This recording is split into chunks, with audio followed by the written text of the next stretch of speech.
rodding. The act of building, modifying, and souping up an old car and driving it on the street. Is it a hobby or is it a sport? Well, for many rodders, it's much more than that. It's a world of creative expression. Street rodding, an American art. Hi, I'm Bill Stevens, and I'm your host on this series on the art and craft of street rodding. We'll be following a first-time rodder as he builds his car from the ground up.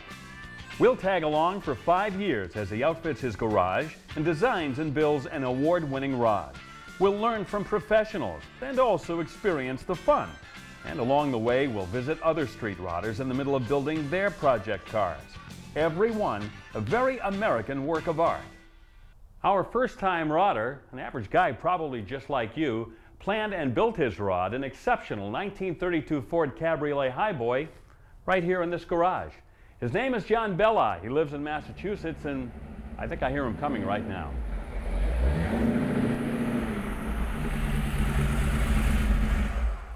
John, this car looks super. The detailing, the finish on it is first rate, and it sounds pretty strong too. Now, did it come out the way you expected it to? You know, it's even better than I expected. It's reliable, it drives like a production car, and even gets good gas mileage. This is one car that's obviously been very carefully thought out and then built. The attention to detail and safety shows in the painted spokes on the American torque thrust wheels, and the third taillight from a late model Ford wagon that's been beautifully molded in. The concern for handling is evident by the choice of a Heights independent front suspension. And the fun wasn't left out either. Take a look, it's a stick. 4-speed Muncie transmission with a big beefy Hurst shifter. Well, we're about to find out what it's like to build an award-winning street rod like this from scratch. John says if he can do it, anybody can. So to help you out, we'll be identifying manufacturers, explaining procedures, and yes, even pointing out the mistakes. And we'll be telling you just about how much time it all took. This week, we'll talk with Bill O'Rourke of the Roadster Shop in Elgin, Illinois. He'll have some tips on how a first-time rodder can get started on that project. Our Pro Builder segment will show us how the new 32 chassis was constructed for the Cabriolet and all the decision-making that went into it. In our Tool segment, you'll get some suggestions on how to prepare your garage and choose some very necessary tools. During our Guest Rodder feature, we'll see how things are going on a Channel 32 Ford Roadster under construction by another average rodder. Now, this is a real nostalgia-style rod. Then, we'll be back at the garage for the delivery of John's chassis. And then from there, we launch into the building of the car itself.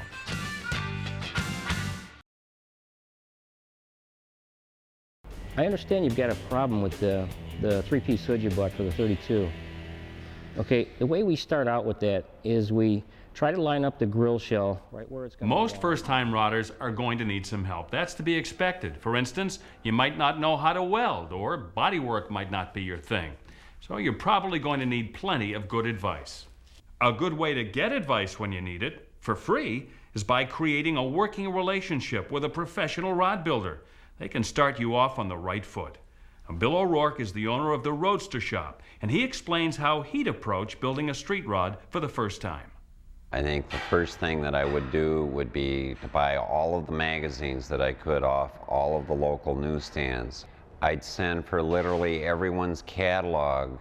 I'd be very interested in looking for a manufacturer where the owner would talk to me. I talk to other people that have built cars or own cars that I have, and I'd want to know where they got their upholstery done, what kind of a body they had, did they buy a new body, and did they like it.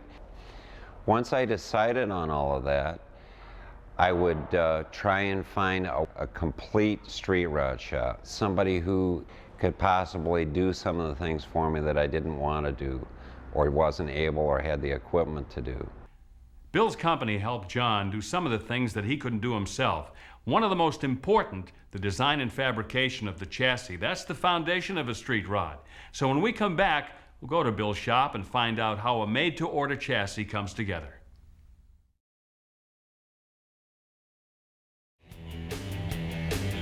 So, John, how did you get started? Well, you know, this is my first time for any of this, and I wanted to be able to have a pro set up my chassis for me. And it really appealed to me, the idea of having a new chassis and a new body that I could start to work on right away, something that was safe and reliable that I didn't have to worry about on the road. So let's see how it all begins. A 32 frame starts with rails made from 10 gauge cold rolled steel. They're fully boxed in a jig for strength and flex proofing. Then the rails, cross members, and center X member assembly are combined in another precision jig using a TIG welding process. The 1/8 inch wall, 1.5 inch around X member allows plenty of room to run the exhaust system, brake lines, gas lines, and battery cables up inside the chassis. Nothing has to hang down below the frame rails, and it makes for a very sanitary look. John knew he wanted a Chevy small block with a 4-speed manual transmission. He wanted to drive like a sports car, and he wanted a modern suspension package for that same reason.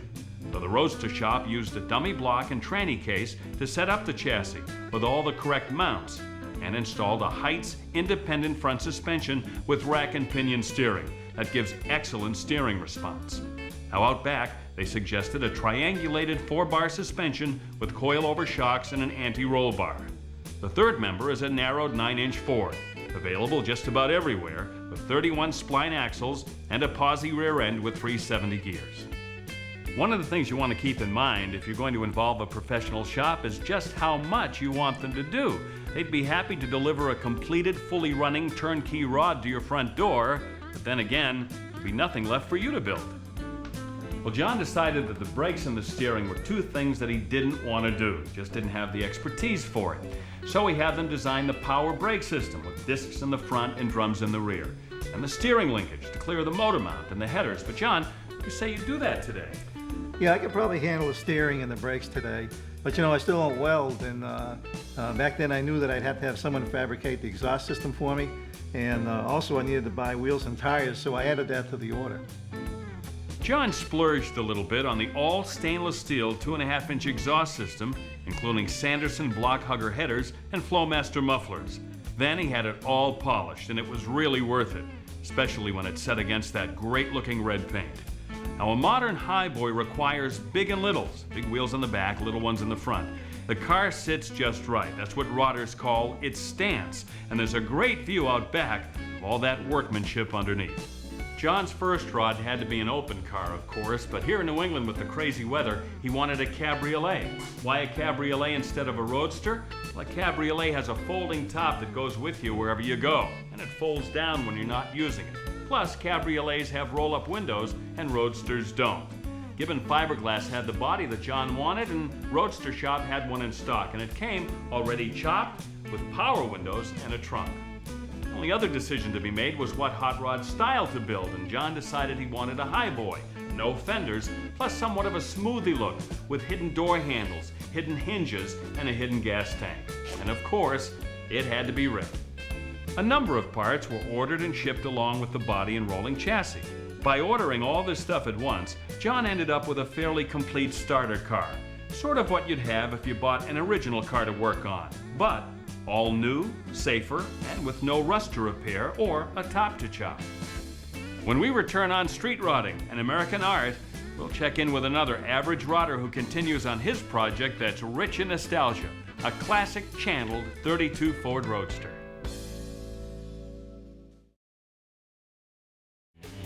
And now, on Street Rodding and American Art, we're going to take a look at another 32 Ford project. Another average street rodder, Vince Pulio, who lives on Cape Cod in Massachusetts. This is his 32 Ford, but it's a roadster, not a cabriolet like John Belli's car. Another thing about this car that makes it different from John's project is that John's car is basically an aftermarket-based car, a lot of prefab parts that John purchased. This car that Vince is doing is more of a classic approach. This is the way that it was really done about 40 or 50 years ago when the sport was born. Going to boneyards, going to junkyards and swap meets, and finding the parts and pieces that you need to complete the project. You'll also notice that Vince's garage is a little funkier than John's, and we'll talk a little bit more about the workspaces that street rodders work in a little bit later on in the show. Vince, you've done a couple of aftermarket-based street rods in the past. This project, obviously, a whole lot more ambitious, but so far, so good, huh? Well, it's taken a lot of work, but I love it. One of the most important things about a street rod is its style. Why did you go with the roadster style, and what are the primary differences between this and the cabriolet we saw earlier? I chose the Roadster because of its open nature. Now, the basic difference between a Roadster and a Cabriolet is in the windshield and in the windows. A Roadster has a fold-down one-piece window. A Cabriolet has a fixed glass like a coupe or a sedan. The other differences are the Cabriolet has roll-up windows. Roadster has no windows at all. A Roadster, like the Cabriolet, has a fold-down top. But the Cabriolet loses about 8 inches in here for the top to fit in. Roadster top lays down on the back deck. So you actually pick up a little bit more room in the cockpit with a Roadster style. These cars are small. You need the room. John Belli's Deuce is a high boy. The body sits on top of the frame. You've decided to channel your car to make it lower. Show us the difference. Well, what you do to build a channel car is you start right up here at the cowl. You cut the floorboards away from the firewall. You cut the entire car away. You drop the body down over the frame, and if it was a steel body, you'd weld it all back up together again. It allows the body to be lower in relationship to the ground, but keeps the chassis at its original height, improves the ride a little bit. You also made some interesting modifications to the front of the frame as well, Vince. This is an original 32 Ford frame. It's been boxed. The nose has been pinched. That is, the rails have been brought in 1.5 inches to make it a little smoother look. For first-time riders, we should say that a boxed frame means that this inner part of the frame here has been enclosed where it's open on a stock frame. That's exactly right. These are ladder constructions. That is, there are 2 rails that run down the side. The boxing stiffens it up. When you put 350 horsepower to the rear wheels, you want to eliminate the flex in the body as much as possible. Now, this is a fiberglass body as opposed to a steel body, but it sits on an original steel frame. Now, what were some of the challenges in getting this body to fit on this frame? When we went to channel this, it interfered with the frame. So we had to make some additional cuts into the door area to allow the body to actually drop down over the frame. The steel is thinner, so there's a little less conflict there. You're an art teacher and a sculptor by trade, so I guess this project, because you're fabricating a lot of the parts and a lot of the pieces along the way, kind of fit into that creative aspect of street rodding that really resonates with you. Well, you know, people always ask me when they find out that I'm an art teacher, sculptor, what are you doing? And when I tell them I'm working on a piece of rolling sculpture, it confuses them a little bit, but we get to talk about it. And I look at it as a work of art. Trying to duplicate a style, a particular style, requires going way back in memory, and it has to be just so. In order to complete your project, you had to go to some junkyards and some swap meets to get the pieces that you needed. Can you show us some of them? Well, as you saw earlier, this is an original 1959 Cadillac air cleaner. It fits the style, it's period correct. Obviously, this needs some cosmetic work, but basically, it's all complete and ready to go in the car. Well, it's deceptive. This has already been modified. The interior has been altered to accommodate a modern air cleaner type system. This will be sandblasted and then powder coated black. This will be nice and shiny. Some ingenuity came into play when you found the front fenders you're going to put on your Deuce, right? Well, yeah, I've been scrounging around for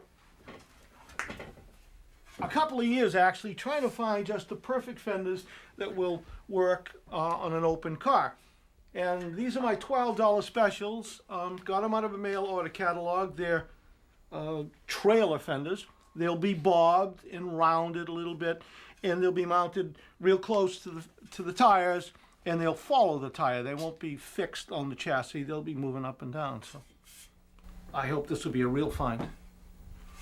The heart and soul of any street rod is the engine. This is a Chevy 350 V8 in Vince's car.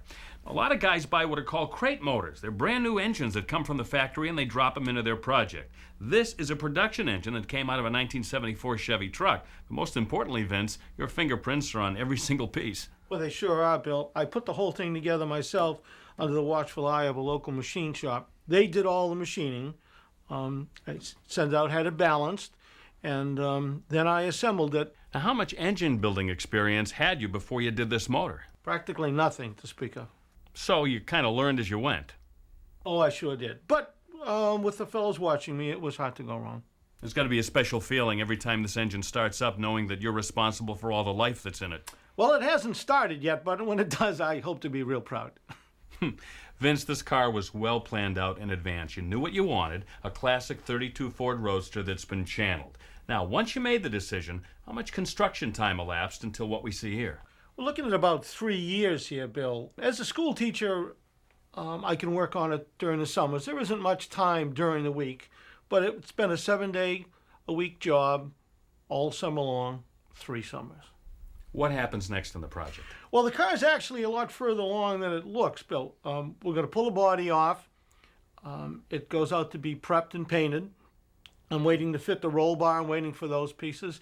As soon as the body's done, the frame will go, and then I can look at final assembly. From where you are right now, how long do you think it's going to take before you got a finished car? And give us some idea as to how often you're going to be able to work on it. Well, if I can get 2 or 3 days a week, some Saturdays and Sundays, and part of the summer, I can be looking at about 6 months. Not hard to imagine how sweet a ride this 32 Ford Channel Roadster is going to be when Vince is finished with it. When we come back, we'll take a look at a Rodder's garage, his studio, if you will. We'll see the garage where our feature car was built and the planning that went into it.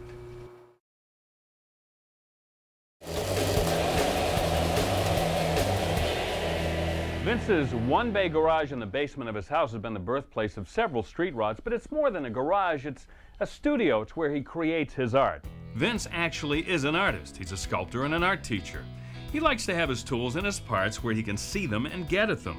His studio, like most rodders and artists, is an extension of his personality and a reflection of the way he likes to work.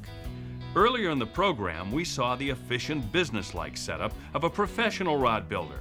There, the emphasis is on product quality and controlling the time it takes to get things done. For the average rodder, however, the quality will be as good as he can make it, and the time it takes will use up all the time he has available. But that doesn't mean he can't be prepared. You're going to need a minimum of 1 bay of garage space to build your street rod. More would be better. And you're going to need some necessities like power and light. John felt that he needed about 100-foot candles of light to get the job done. That, by the way, is what's specified by professional operations like automotive repair, machine shops, and paint shops. And just for a point of reference, 16 double-tube fluorescent fixtures like the ones John have in here equals 100-foot candles of light in a 2-car garage. You're also going to need plenty of electrical outlets. Heating and air conditioning in a garage workspace may seem like overkill, but remember this is New England and there's lots of temperature fluctuation during the year. The air conditioner, pretty much a do-it-yourself job that goes right through the wall of the garage. The heater, that's maybe a little more elaborate. You may want to contact your local heating contractor to handle it. But keep this in mind, as long as your workspace is comfy all year long, there's no excuse not to be working on your project. A wise man once said, you can never have too many tools. Trust me. A street rodder will never have all the tools that he needs. In fact, many of them don't even know what tool they're going to need next week or next year.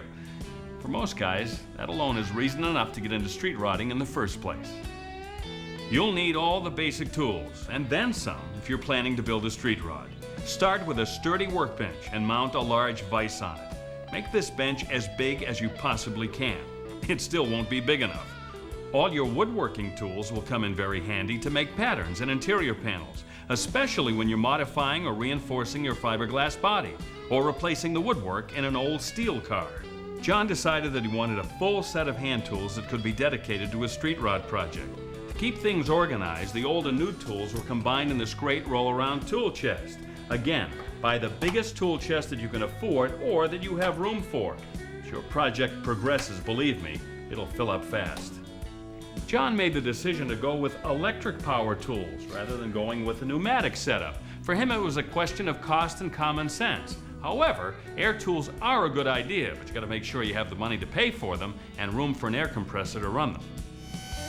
And then there are tools that fall into the ultimate category. Not many rodders have one of these, but they're definitely worth looking into. A nifty portable garage lift. This thing will really make life easy during construction when you have to work underneath the car. And after the car's finished, if you have to make any repairs, it's worth its weight in gold. When we return, we'll witness the day that all street rodders dream of. the day that that raw project car arrives at their garage. That's where it all begins.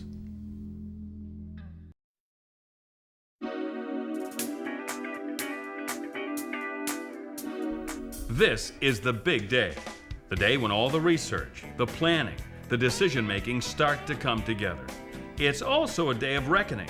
For the most part, the professionals have done what they're going to do, and now the rest is up to you. What looks like a whole car here is very misleading. This is state-of-the-art raw material. There's 5 years worth of planning, building, and finishing ahead for John. How will this ugly duckling ever get to be a show winner? I don't know, I never see him anymore. He just lives with his head stuck in a car. When you first start a project car, there are literally so many things to do, it's difficult to know where to begin. For instance, if the body and the chassis came from different sources, you're going to have to fit the body to the frame. And to do that, you use these, body shims. You can adjust the body so that it's level and square. And if it's done properly, the doors and the trunk close evenly and snugly.